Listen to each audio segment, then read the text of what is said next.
en común de muchos años. Bienvenido a nuestro programa A las 9 con usted. ¿Qué tal, amigos? Buenos días. ¿Cómo amanecieron hoy? ¿Qué tal el fin de semana, Con esta lluvia sabrosa toda la noche que hace que uno duerma mejor, con el chipi chipi, y que además hacía falta porque ya era muchísimo calor, ¿verdad? Bueno, pues hasta las plantas, los colibríes, los árboles están felices, hasta se sienten así renovados, frescos, recién bañados. Y espero que también para ustedes sea esta una excelente semana. Lo deseo de todo corazón. Yo le platico que entre varias cosas que uno hace los fines de semana, desde actividades en casa, ¿no? Acomodar libros, en fin, aseos y demás, pues siempre se da uno tiempo para alguna actividad cultural. Y yo tenía muchos deseos de volver a ver la exposición El hombre al desnudo. Quiero comentarle a usted, si es que no ha visto la exposición El hombre al desnudo, si es que no ha tenido la oportunidad, vaya a verla al Museo de las Artes de la Universidad de Guadalajara. Créame que es algo, pues, verdaderamente espléndido, le diría, espléndido. Es una exposición que, bueno, realmente privilegia el desnudo masculino, porque estamos muy acostumbrados a ver, y la pintura siempre también así fue, el desnudo femenino. Pero aquí es interesantísimo, y la museografía, cómo fueron haciendo diferentes salas con diferente adjetivación, ¿no? El desnudo desde el dolor, el desnudo desde el héroe griego, con las proporciones maravillosas, en fin, pues vale la pena. Ya siendo un poquito más exigente, diría que por ahí se cuelan algunas fotografías, lo que hace un poco dispareja la muestra, que yo pienso que nada tienen que hacer ahí, que son, sí, verdaderos documentos periodísticos, pero el tono de la exposición tiene que ver más con pintura, pero no es más que una sencilla opinión. La verdad es que está espléndida, El hombre al desnudo, sí. Hay una tinta, pequeños cuadros, por ejemplo, de Clemente Orozco, El Ícaro en su madurez. Así que es unas cuantas líneas que me pareció espléndida. Hay unas apuntes también, unos dibujos de Zúñiga, que no, usted se queda impresionado, quizás sea de lo mejor que tenga la exposición, que logra hacer emerger la belleza, pero de una manera luminosa, diríamos, por utilizar algún adjetivo, que ya sabemos que los adjetivos son la trampa del comunicador. Pero bueno, yo lo que quiero es despertar en usted la motivación de que vaya a ver El hombre al desnudo. El hombre al desnudo, por supuesto, esta fotografía que es la de la portada, donde aparece un Sebastián flechado, por supuesto, y una figura masculina del siglo XX, así en dos, muy posmoderno, en todo caso. Pero bueno, El hombre al desnudo es esta exposición que usted puede visitar y que se encuentra abierta en el Museo de las Artes. También, bueno, ver toda esa actividad en la Vía Recreativa, interesante, ¿verdad? Ver cómo pues se dan cita, nos damos cita, y ese encuentro humano que fluye como un río. Me encanta ver a los muchachos con sus patinetas, pues hay mucha vida, y eso se me hace interesantísimo para nuestra ciudad. También estuve por ahí en la librería buscando algunos libros que hay que comentar con todos ustedes. Les recuerdo, ya tenemos los libros para nuestro curso que inicia el próximo miércoles. El amor como respuesta a la soledad existencial es el título de este curso. 8 sesiones, un curso de 8 sesiones, Fondo de Cultura Económica, con la coordinadora Margarita Uribe, el 36 60 60 07. Creo que queda un par de lugares todavía, pero pues está prácticamente ya armado el grupo y yo estoy muy motivada. Pues fui a conseguir de una vez los libros, ya los tenemos listos, porque para entregarle un libro a cada uno de los que participen. En fin, todo esto y más. Un buen fin de semana, espero que para usted también. Espero que sea este mes de septiembre que hoy inicia, pues motivo de reflexión patrio también.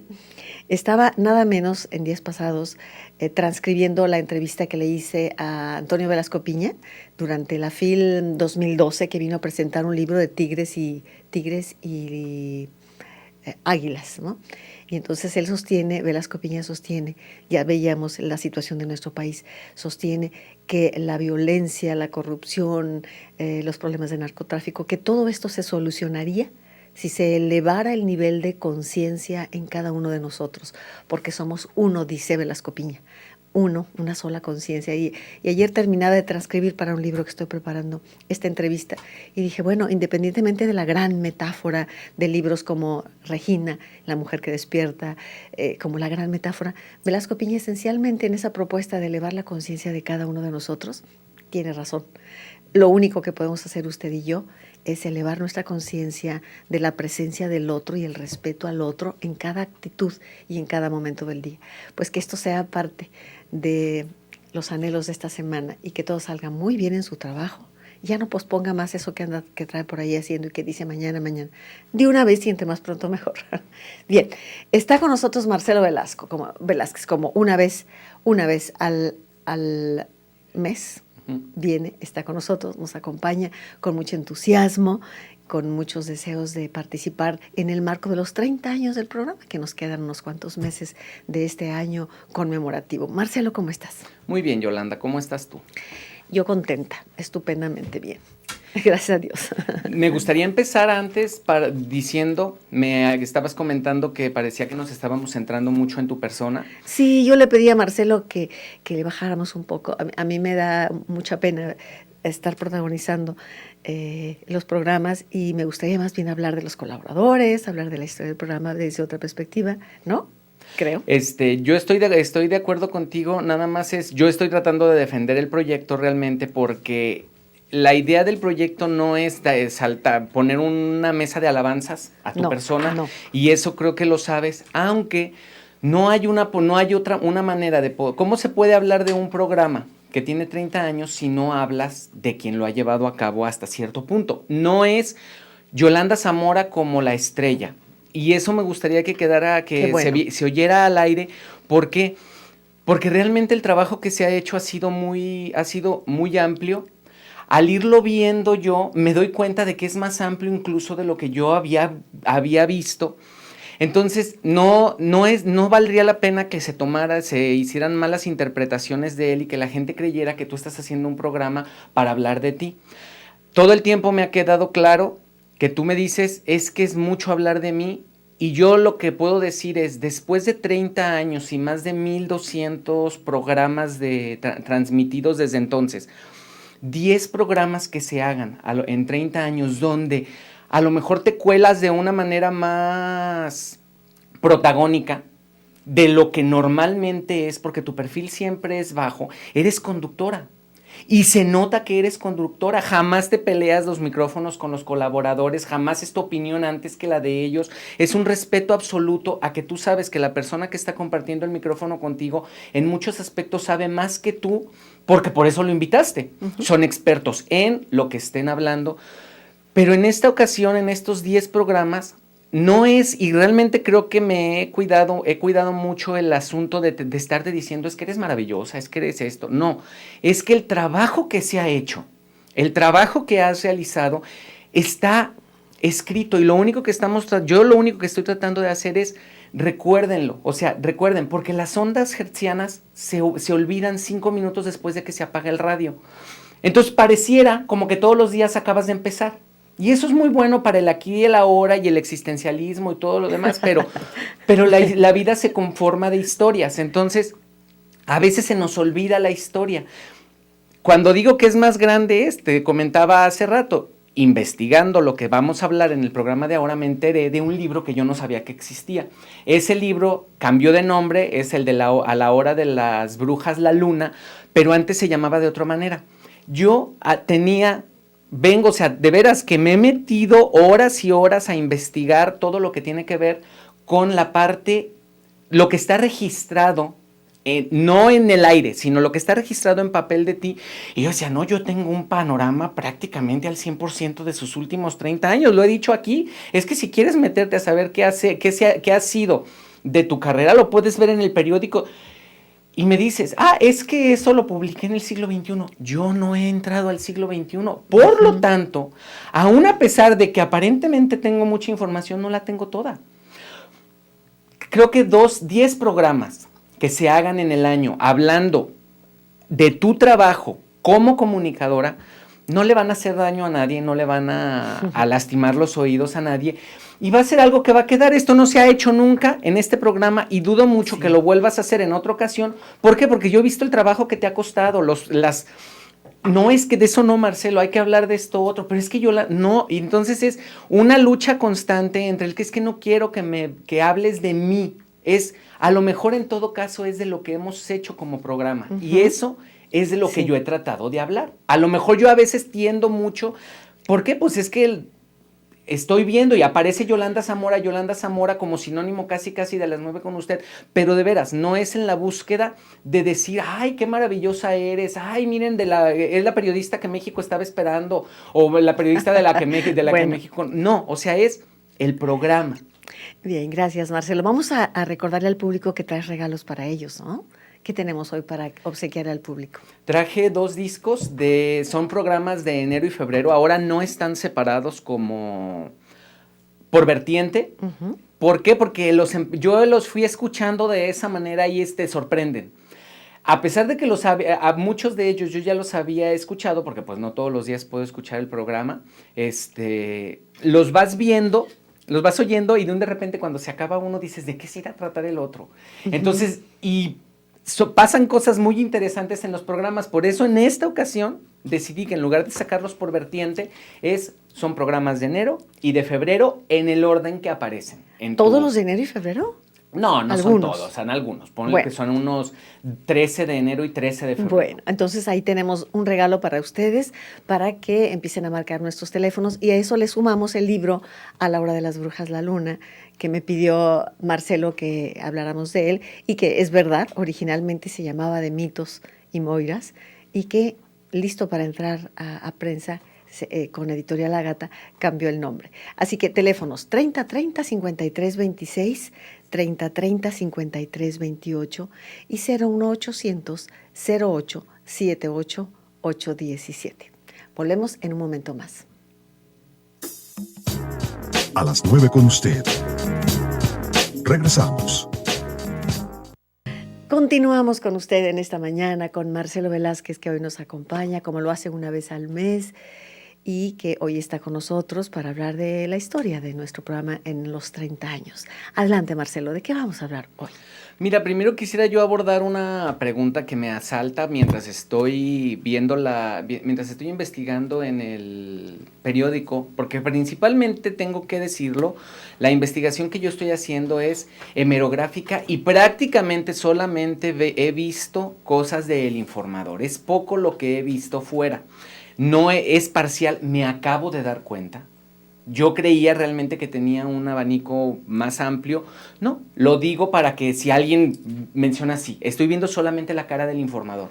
Y en el Informador viene ascendiendo la participación y el tomar en cuenta el programa a lo largo de los años. En el 84 mencionan la presentación, pero es la única mención que hay en el Informador de Yolanda Zamora. La única mención que hay en 1984 abrió un programa en la XCJB.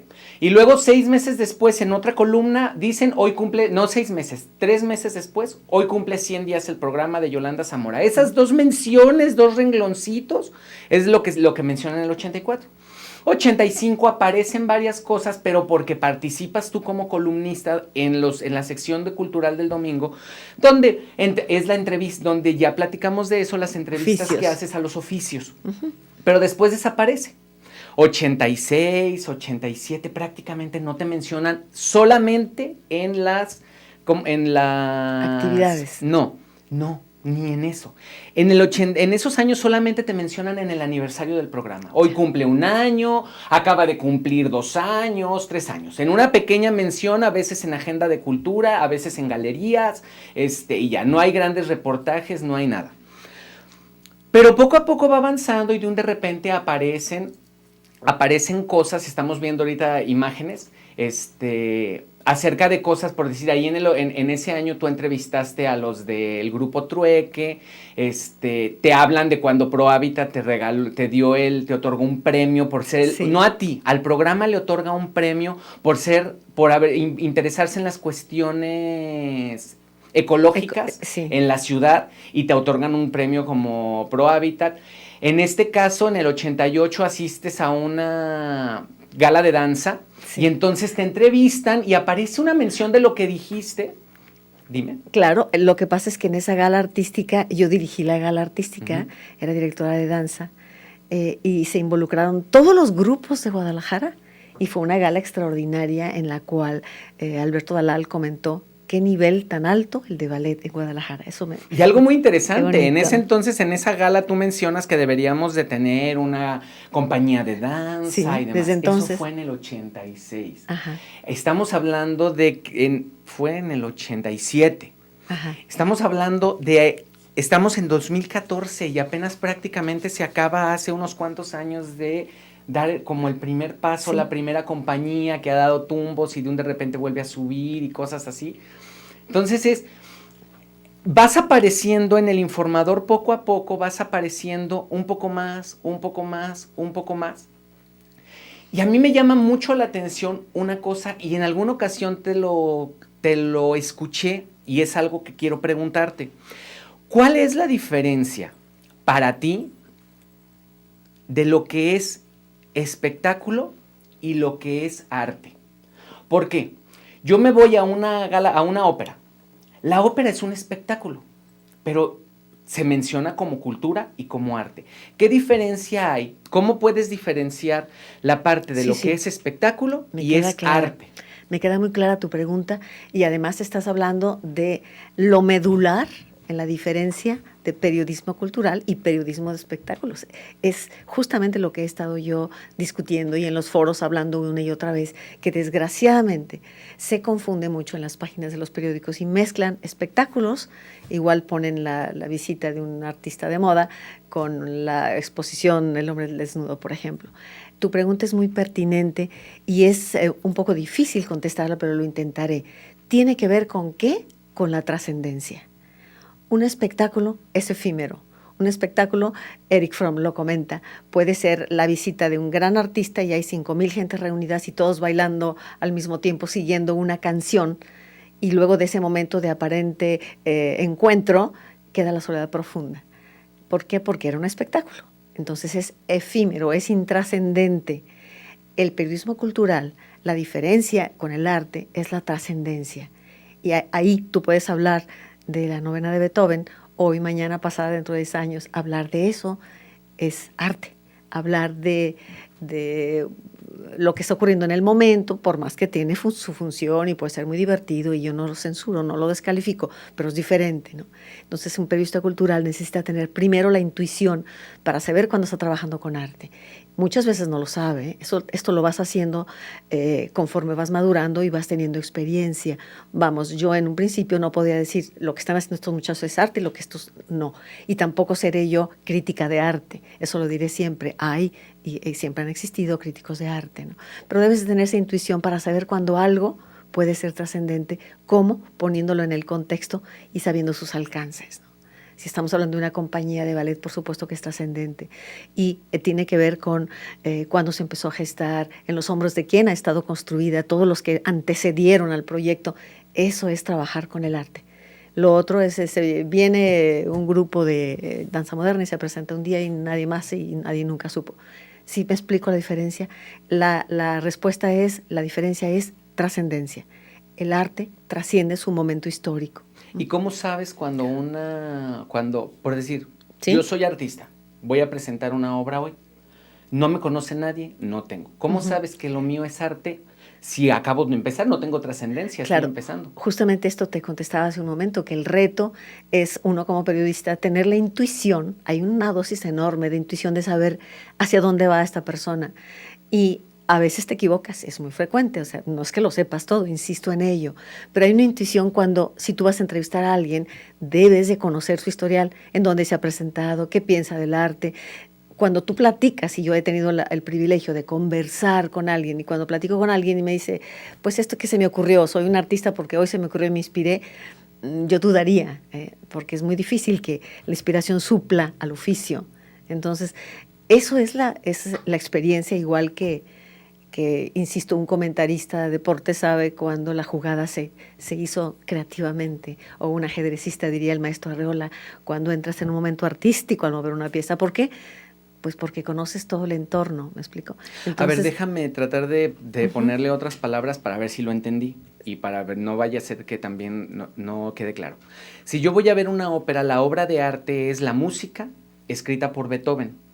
Y si viene Plácido Domingo y Teresa el Estrada. ejecutante, dependiendo. Ajá, o sea, pero es La obra de arte es en sí el momento. El arte que puede venir Plácido Domingo o Teresa Estratas o quien sea, ellos forman parte en el momento de la presentación del espectáculo. Sí, ellos son ejecutantes.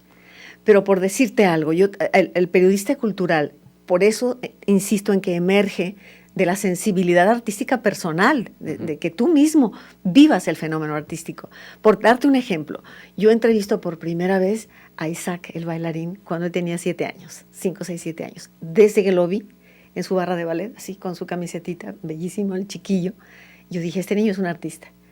Hice una primera entrevista, nadie había escrito nunca sobre él, y sin embargo hice una primera entrevista y quedó en la escuela de Aristopete, nunca lo olvidaré, y el chiquillo hermoso ahí, en una página completa del Informador, por cierto. Y en la actualidad, este bailarín pequeñito forma parte de la principal compañía del mundo de ballet, de una de las principales. Eso es la intuición, ¿me explico? Habrá otras fallidas, pero tú entrevistas a alguien, dice, es que esta persona, Guillermo del Toro, le hice su primera entrevista a Guillermo del Toro, cuando tenía su centro de horrores en la Colonia Moderna, y nadie, él mismo decían, este gordito de Zapopan, ¿qué va a hacer? Entonces, si me explico, tiene que ver con una intuición personal, con un relacionarte con el arte tú mismo. Por eso es inútil enviar a un recién egresado de una carrera de comunicación, ahora tú cubre artísticas. Es que es una especialización profunda que permite visualizar hacia dónde puedes ir. Pero uno mismo, como periodista, va avanzando. Hace 30 años yo no tenía la experiencia que ahora tengo, que me es bastante más fácil saber de qué estamos hablando. Es diferente, vaya, vas aprendiendo y vas haciendo experiencia, ¿no? No puedes nunca, creo que el riesgo es convertirte en crítico y decir, esto vale y esto no vale. Por eso te abres a todas las experiencias. Vaya, yo no entrevisto aquí solamente grandes proyectos. Igual viene alguien que por primera vez lo hace y puedes intuir. Eso no quiere decir que esto entrevisto y esto no. No, la apertura es total, pero poco a poco vas desmadejando con qué vas a tejer tu trenza en el arte. Y sueles hacerlo cada vez con más asertividad, ¿no? O sea que, por decir, en el caso de la pintura, de la escultura, de la literatura, tienes más posibilidades de conocer una cuestión artística que a veces en el artista. Porque por decir, si yo soy muy buen cantante, puedo ser el niño de 7 años, el bailarín Isaac. Tú lo entrevistas cuando tiene 7 años, dice, este es un artista. Yo sabía, lo vi. Pero si no hubiera llegado a ser un buen artista en su momento por alguna causa, se queda, o sea, al artista lo reconoce solamente en perspectiva, hacia atrás. Dices, yo lo vi en su momento, pero no lo puedes corroborar hasta que avanza en su... En muchos casos sí, y en otros casos, y voy a decir algo que puede sonar polémico, en muchos casos, suponiendo que este niño no hubiese trascendido como lo ha hecho, yo de todas maneras afirmaría que es artista. Vaya, para mí no depende de la fama, del éxito de un libro, de que se difunda. Hay jóvenes, hay personas que desde que las miras dices, es que este es un hombre que tiene los elementos del artista, que esto sí lo he estudiado bastante desde la filosofía. O sea, para mí, inteligencia, talento y sensibilidad son 3 campos necesarios y obligados para el artista. Cada uno tiene sus ramificaciones, ¿no? En la inteligencia está el oficio, el hacer oficio es inteligente. Hay personas con mucho talento que se quedan en el camino porque no hicieron el oficio. Pero si tú percibes ese balance de la sensibilidad, no la sensiblería, la sensibilidad, la inteligencia para hacerte de los medios, para conocer el oficio, para hacer una disciplina, y el talento, que es lo más inefable. El talento es lo más difícil de explicar, pero entonces tú dices, aquí hay ese potencial de un artista. No depende de la publicidad, no depende del éxito, entre comillas.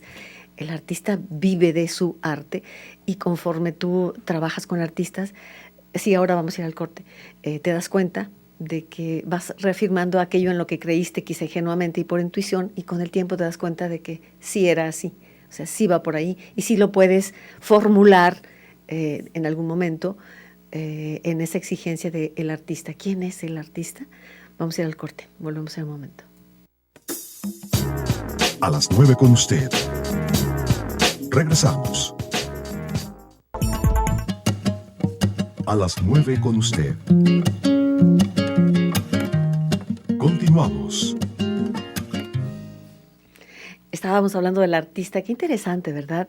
Nada menos ayer le platicaba yo a Pancho Madrigal justamente mi interés por formular y reunir todos mis apuntes que tengo sobre el artista desde la filosofía para poder ahora sí hacer un buen ensayo con todas estas experiencias, ¿no? En tantos años y el contacto con los artistas y bueno, conocer la materia prima con la que el periodismo trabaja, que tiene que ver con el sentimiento estético, bueno, el sentimiento estético que te provoca la realidad y que el ser humano dota a la realidad de contenido, la recrea, la nutre, y entonces hay ciertas formas en donde la estética, el pulcrum de la realidad, te lleva a niveles extraordinarios de arte, ¿no? Y el arte cumple la función de estar allí representando su momento histórico, social, aunque aparentemente sea lo más ajeno a una crítica social o política, ¿no? Pero siempre el arte está ahí como símbolo de su momento histórico, como el Guernica, por ejemplo, ¿no? Por solo citar una obra, o los murales de Clemente Orozco o de Diego Rivera, pero aun cuando no tengan una carga evidente, el contenido sigue representando su momento histórico. Fíjate que ahorita con lo que estamos platicando, me queda lo de la trascendencia. Se me viene una vez que tú me estabas platicando una anécdota donde tú firmaste junto con el arzobispo de Guadalajara y periodistas y Sí. no sé qué gente, para hacer una como El una pacto ético. Para Sí. hacer un Coordinado, hay que darle su crédito, por Carlos Núñez, ¿no? Por Carlos Núñez, que lamentablemente no está con nosotros, pero está su hijo Juan Carlos Núñez. Carlos Núñez convoca y todas las instancias de Guadalajara, la Cámara de Comercio, los industriales, la iglesia, firmamos, éramos 12, un grupo de 12 personas las que convocamos. Entonces sí fue un grupo importante en donde se comprometían a la ética.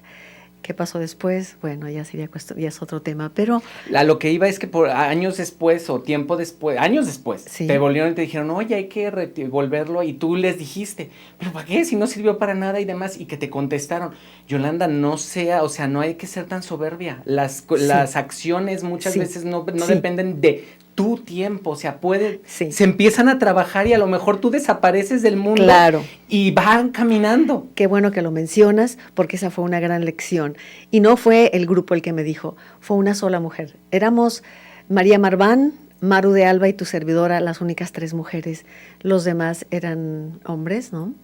Estaba pues varias personas, éramos 12 en total este grupo, que nos metimos de lleno a tratar de convocar hacia la ética y fue un momento maravilloso. Algo ocurrió y bueno, todos los que firmaron, muchos finalmente no cumplieron. Ve tú a saber, no voy a hacer el análisis porque eso significaría algo mucho más profundo. No quiero caer en lo ligero, algo pasó, pero con el tiempo, Maru de Alba me llamó y dice, deberíamos de volvernos a reunir. Y dices bien, y yo contesté, pero esto cayó, ¿para qué? Y me dijo, Yolanda, una vida no alcanza para ver los resultados de la semilla que siembras. Mis respetos a Maru de Alba, que le envío un abrazo enorme. Y yo dije, ¿qué razón tiene? Y qué soberbia pensar que lo que siembras lo ves en vida y ves ya el resultado es porque yo sembré. ¡Qué tontería! ¡Qué tontería! Ciertamente las semillas que usted y yo sembramos, pues la verán otros. Y hay que tener la humildad profunda de darte cuenta que tu paso por la vida simplemente abre oportunidades para otros, en el mejor de los casos, que esa sería la aspiración, pero no eres esa persona que necesita Guadalajara, o ese grupo. Vaya, todos estamos vertidos a los demás en ese encuentro humano. Y lo que tendríamos que hacer conciencia es que que tu paso abra oportunidades para los demás en lugar de clausurarlas. Si no lo hago yo, que no lo haga nadie, que fulano no pueda, que sí. Esa grilla absurda que se da mucho, que todos participamos alguna vez, me parece a mí. Olvidarte de eso y decir, mi misión, porque la vocación en un momento dado, y eso habla también Fromm, se transforma en misión. Cuando ya sabes cuál es tu vocación, cuando es un acierto la decisión y disfrutas y en fin todo esto que significa una vocación bien asumida, se transforma en una misión. Y la misión es eso, abrir la oportunidad para que alguien más continúe con ese trabajo.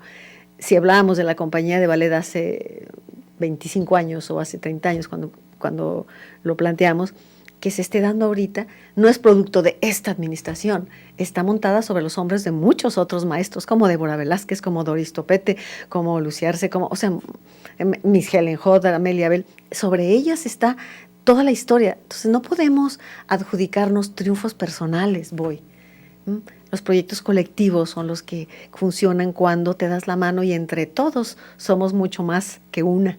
Diría Benedetti, somos mucho más que dos, somos mucho más que un grupo. Eso es cuando un proyecto trasciende, ¿no? No sé y si esto contesta. es para, sí lo contesta, y esto es como para ejemplificar lo que significa el artista no puede pensar en, muchas veces, o sea, estoy pensando por decir en Van Gogh, que sus cuadros, o sea, él murió pobre prácticamente, o sea, no murió con el reconocimiento que tiene ahora, pero si él se hubiera dedicado, o sea, si él se hubiera dedicado a buscar la fama y la fortuna, muy probablemente hubiera muerto frustrado. Haciendo concesiones, tal vez. Pero qué buen ejemplo nos das. Yo te decía que finalmente el que trascienda o no ante la comunidad un artista no significa, yo hablo de una trascendencia mayor, que escapa a la fama momentánea. Y yo te ponía, por ejemplo, porque me preguntabas en el corte esto, yo te daba como ejemplo Próspero Mérimée, que es un escritor que escribe Carmen, la novela de Carmen, y que en su momento, bueno, era famosísimo, era parte del jet set de su momento, por decírtelo de alguna manera. Y sin embargo, no hay comparación. La novela ahora se conoce por la ópera Carmen de Bizet. Pero o sea, de otra manera no. Vaya, entonces, no es el parámetro la fama momentánea, ni el reconocimiento, ni los 1000 reconocimientos que pueda tener una persona. Sí, es como cuando Germán Dehesa decía que todos los artistas de la colonia Polanco habían vivido su vida porque querían ser nombre de calle de Polanco, o sea, o me imagino por decir a Vivian Blumenthal muy preocupada haciendo teatro en Guadalajara para tener un teatro que se llamara como ella. Lo último que te importa ya cuando estás absolutamente consciente, absolutamente es un decir, humanamente consciente de tu vocación, de tu trabajo y le encuentras un sentido real, lo de menos es si me proponen o no me proponen, o si el premio o no el premio, si le caen, todo ese tipo de artilugios, y no por humildad, yo creo que por inteligencia, porque es tan relativo eso, que tú vas por el bien mayor, que es la auténtica trascendencia en tu comunidad, reconocida o no. Claro que la palabra reconocimiento es justamente eso, que te conozcan. Dime qué maravilla en tu cuadra, señora fulana de tal, no me conoce. En tu comunidad te reconoce. El reconocimiento es, sabemos tu trabajo y te conocemos. Pero eso es algo que todo mundo humanamente quisiera, pero si no se da, lo que te genera la satisfacción de vivir es el trabajo hecho. O sea, el trabajo hecho. Con o sin reconocimiento, porque no trabajas para que te reconozcan, trabajas para llenar tu vida. O sea, tú trabajas... nada más que preciso, más que un participio, trabajo hecho, yo te diría que lo que más satisfacción y plenitud te provoca es estar haciendo. No es el trabajo hecho, porque eso ya es inamovible. No, el estar haciendo. Por eso la vida es un gerundio, es un estar siendo. Hoy, este día, soy lo mejor que puedo. Mañana ya veré. En este día, lo mejor que puedo. ¿Cómo me defino este día? Y si me robo una aguja, estaré definiéndome como ladrón. No es que otros roban más, no. Es tratar de que tu día te definas, ¿cómo quiero definirme hoy? Hoy, lo mejor que puedo, tal vez como madre, como pareja, como trabajadora, como hoy es todo lo que puedo, todo lo que alcanzo en este día. Tampoco es exigencia soberbia de voy a ser la mejor, sé lo que quieras, pero sé el mejor. No es justo esto. Sé lo que quieras, pero sé feliz y sé pleno. Que la plenitud, desde mi muy humilde perspectiva, es lo más parecido a la felicidad. No hablo de felizología, cuidado, no. Estoy hablando de plenitud como lo más parecido a la felicidad, que este término, viene desde los griegos. En la ética aristotélica habla de que todo ser humano tiende a ser feliz. Y dice de pronto uno, entonces, ¿por qué no? Pues porque a lo mejor toma decisiones por algo que lo ve como felicidad y que finalmente no lo es. Por eso tiene que ver la inteligencia. Asegúrate muy bien qué es lo que quieres.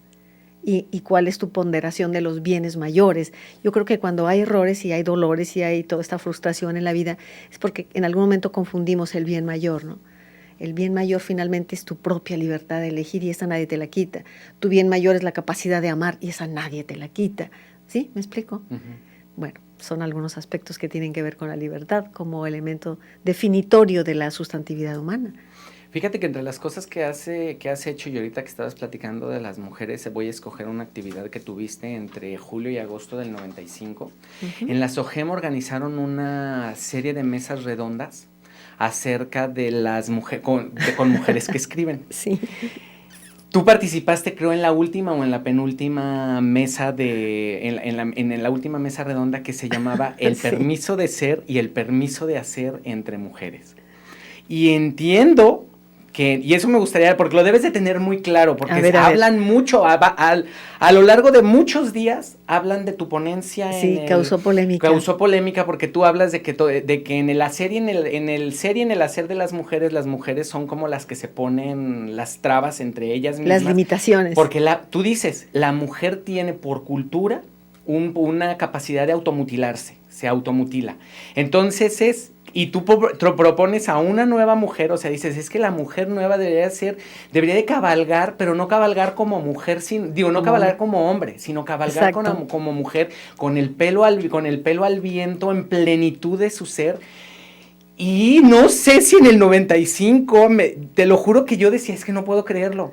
En el 95 era como algo totalmente, hoy suena escandaloso que se hubiera hecho tanto escándalo por eso, sí. Pero en aquel entonces era como, ¿cómo es posible? Platícame de eso. Bueno, para empezar estamos hablando de hace 20 años, la ponencia fue la que di en Nueva York, recordarás, invitada por Diana, en fin.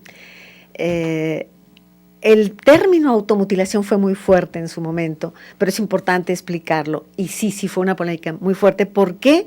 Porque hacia los feministas yo estaba cuestionándoles muy seriamente ese feminismo a ultranza. Yo lo cuestioné. Y ante las mujeres sumisas también las cuestioné. Entonces, cuestionaba muy seriamente los dos extremos. Nuevamente Aristóteles, el punto medio que proponía yo es el siguiente. ¿Por qué hablo de mutilación? Mira, en esa conferencia, voy a tratar de resumirla, En esta conferencia yo hablaba desde el mundo griego, como una poeta como Safo. Safo era una poeta gigantesca y de pronto había, tú sabes, entre los griegos, estos encuentros y juegos poéticos que ganaban, y Safo ganaba. Entonces había por ahí un griego poeta, el nombre se me escapa en ese momento, que odiaba ser vencido por Safo, y entonces empieza a soltar, es que Safo era homosexual, es que Safo, bla, bla, bla. O sea, todo menos que una mujer en plenitud pudiera, independientemente de ese campo que pudo haber sido o no, la historia de la mujer, de nosotras, el género, está llena de agresiones, como ya lo sabemos. Desde San Pablo, San Agustín, masas de perdición, animal mutilado, una serie de agresiones tremendas, al grado de que en otra época, hablemos de George Sand, la pareja de Chopin, se cambia de nombre y firma George Sand, firma como hombre. Si te das cuenta cómo la parte femenina se va quedando atrás, porque si a mí me agredes como mujer, dejo de ser mujer. En el inconsciente junguiano colectivo viene ese comando de si eres mujer, entonces vales menos. Y entonces Jung figuras empiezan a renunciar. Hay muchos ejemplos de mujeres, vamos a ir al corte, que renuncian a su ser mujer y se firman como hombre. Sand se vestía incluso como hombre hasta llegar al máximo apogeo, la primera mitad del siglo XX ya, en donde se da esa liberación de la mujer, Simone de Beauvoir, todo lo que sabemos del feminismo, lo estoy abreviando, y se da esa escena espléndida que en su momento tuvo su justificación de las mujeres quemando los brasieres, porque eran ataduras, ¿sí me explico? Y entonces, todo esto está documentado, claro que en la ponencia yo estoy hablando paulatinamente. Cierro, viene esa mutilación del ser femenino, estamos hablando de una gran metáfora, y la amazona puede cabalgar, pero la amazona se mutilaba un pecho para poderse apoyar la jabalina. Ese es el ejemplo que yo daba. Entonces, ese germen de automutilación se anida en una mujer, es que mi esposo no me comprende, es que esto no basta. Y entonces boicotean su ser femenino para lograr ser escritoras o ser cineastas o ser... ¿sí? Y cuando rompes con esto, viene una insatisfacción profunda y entonces la amazona mutilada de un pecho se arroja al abismo. Y hay grandes ejemplos de figuras de mujeres maravillosas que terminan en un suicidio. Todo esto hay que analizarlo y hay que matizarlo, lo estoy resumiendo y además ya me indican el corte, vamos al corte y luego te doy la solución. Mientras regresamos. Volvemos en un momento. A las 9 con usted. Regresamos. A las 9 con usted. Continuamos.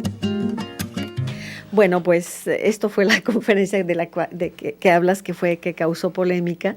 Pero ¿cuáles fueron las conclusiones a las que la conclusión a la que yo llegaba, como una propuesta, porque yo empecé con la hipótesis de el germen de la mutilación está anidado en el inconsciente colectivo femenino, ¿no? Y por eso se boicotea la felicidad. Afortunadamente las cosas han ido cambiando. También esto fue hace 20 años. Y yo hacía una crítica.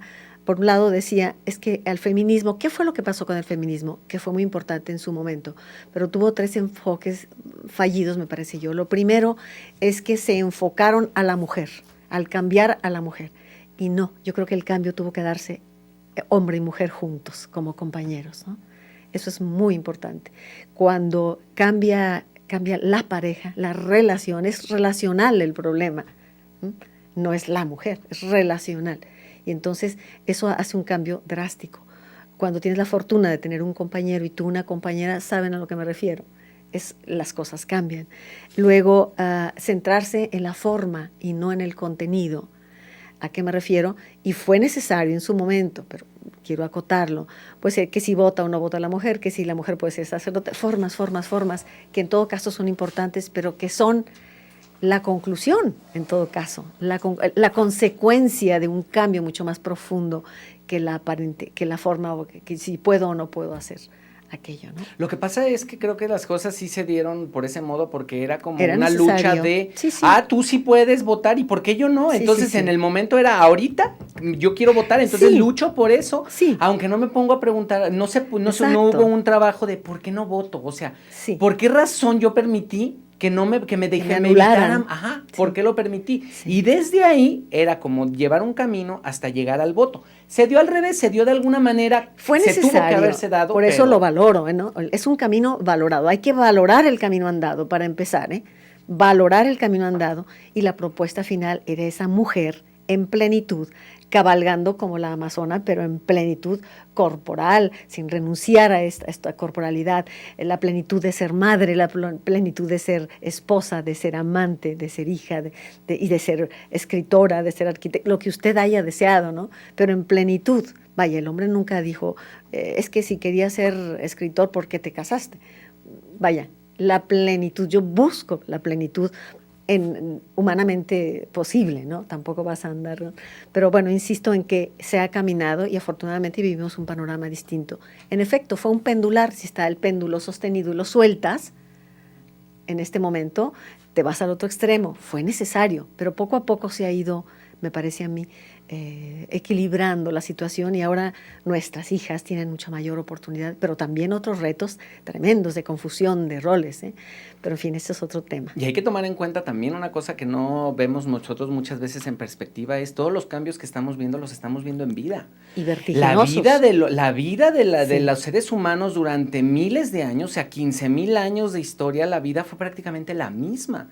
O sea, la mujer fue anulada desde 600 años antes de Cristo y 1000 años antes de Cristo. Sí. O sea, la mujer realmente ha cobrado su lugar en la historia en los últimos 30 años, nada más. O sea, si la vida del ser humano en la historia del mundo es un pestañeo, ¿qué es la realidad de la mujer en la historia de la humanidad si son nomás 30 años? Ahora bien, te voy a decir algo importante. Siempre han existido mujeres que descuellan, y lo hicieron en su momento, como Aspasia, como la misma Magdalena, como en esos pasajes bíblicos, las mujeres, hay un libro muy bueno, las mujeres también seguían a Jesús en una parte activa, que además fue un hombre que se abre y que abre esa posibilidad. O sea, siempre han existido mujeres que van más allá de su momento, eso hay que decirlo. Sí, pero si te vas a la historia de la religión, independientemente de que Jesús le dio su lugar y demás, la iglesia misma se ha abierto más a la actividad de la mujer realmente también en los últimos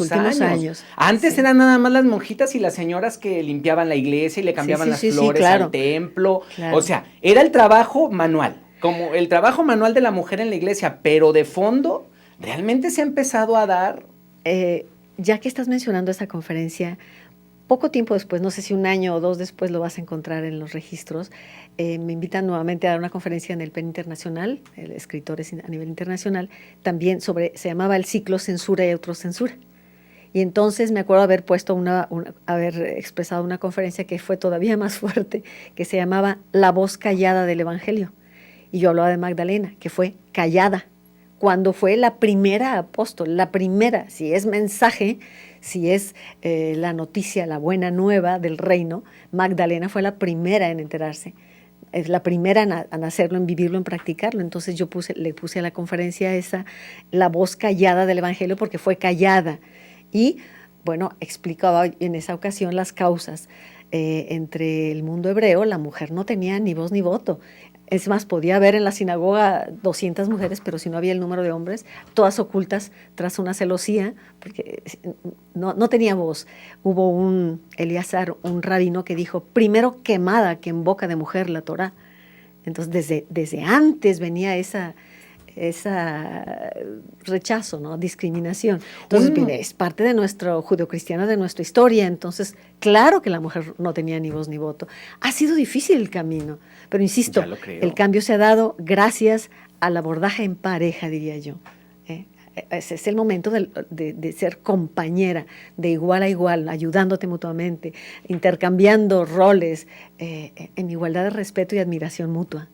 Nada más un comentario al margen, y es con respecto a realmente a la revolución que causó el Evangelio, es, por decir, en la parte donde Jesús estaba muriendo en la cruz y que le dice, mujer, he ahí a tu hijo. O sea, era la fuerza que le confiere de credibilidad a la fuerza, o sea, la fuerza que le confiere a la mujer, porque o sea, imagínate el dolor de una madre, de estarlo viendo y decirle, ahorita no es tiempo de llorar, ahí está tu hijo. O sea, sigue trabajando, yo me voy, pero allá hay más.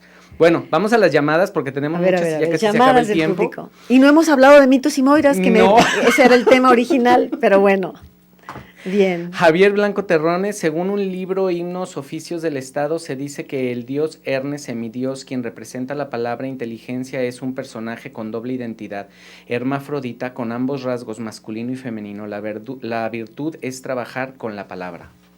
Alicia Bermúdez, escucho el programa. Por favor, Marcelo, me interesan los programas de cine. Silvia Partida, de Tezistán. Me queda claro que no hay nadie como Yolanda Zamora. Tiene una preparación y bella voz que invita a escuchar. Yo quedé huérfana a los 7 años. Mi secundaria la acabé hace 5 años. Si hubiera tenido a mis padres, me hubiera gustado ser como Yolanda. Ahora soy abuela a los 40 años. Trabajo y me es difícil prepararme. Adelante, Yoli. Celebra otros 10 años y sé lo que muchos no podemos ser. Eres un orgullo de Jalisco. Muchas gracias, pero yo solamente te diría algo. No hay dos personas iguales, todo el mundo es inigualable, también tú eres inigualable, cada uno de nosotros, porque no hay otra persona como tú. Y el habría es un tiempo que no vale la pena considerar. Tú en este momento 40 años, ¡qué maravilla! Claro que puede ¡Qué maravilla! Puedes hacer de ti lo que tú quieras, puedes entrar a estudiar, puedes disfrutar de una buena lectura, puedes hacer un cambio. ¿Cómo te defines hoy? Esa es la pregunta. No es la llegada lo que define a un ser humano, es el camino andado. ¿Sí? Ana María Solís, de la Colonia Miramar, me felicito al programa y ojalá dure siempre. María de Jesús del Toro Ortega, de Lomas de Santa María, gracias al programa. Jesús Ortiz Valdivia, saludos al programa. Sandra Martínez también. Federico Velasco, qué bien que terminaran los Juegos Juveniles, ya queríamos ver el programa de Yolanda. Heréndira Guzmán, agradezco al programa. José Luis Gómez Sánchez, de Tlajomulco, felicito a Yolanda, es muy inteligente y te admira. Imelda Lario, sugiero a Marcelo que escriba la semblanza para los radioescuchas. María Guadalupe El Soto García, felicito por el programa. Arma Angelina Parra Díaz y Laura Romero Suec felicitan al programa. Todos ellos participan en la rifa. Vamos a la rifa porque nos queda un minutito nada más. ¿Quieres tomar la primera papeleta? Bueno, la primera papeleta para el libro A la hora de las brujas, la luna, cuyo nombre original era de Mitos y Moiras, y salió, lo abordamos. Sí, se publicó primero por entregas en siglo XXI. Gracias, Rosa Esther Juárez. Y aquí está, y se va para Ana María Solís. Otra para el primer disco. Esto se va para Laura Romero. Laura Romero se lleva disco y una más. Aquí va. Otro disco, Jesús Ortiz Valdivia. Jesús Ortiz Valdivia y Laura Romero, disco con los programas de enero y febrero. Y el libro para Ana María Solís. Puedes pasar, Ana María, y te lo voy a firmar con muchísimo gusto, a recogerlo a partir de este momento aquí en tu casa, C7 Jalisco. Amigos nuestros, es todo por hoy. Llegamos al final. Muchas gracias, Marcelo. Invaluable tu participación. A los compañeros, el Barcha, Claudia, Ángeles, mil gracias.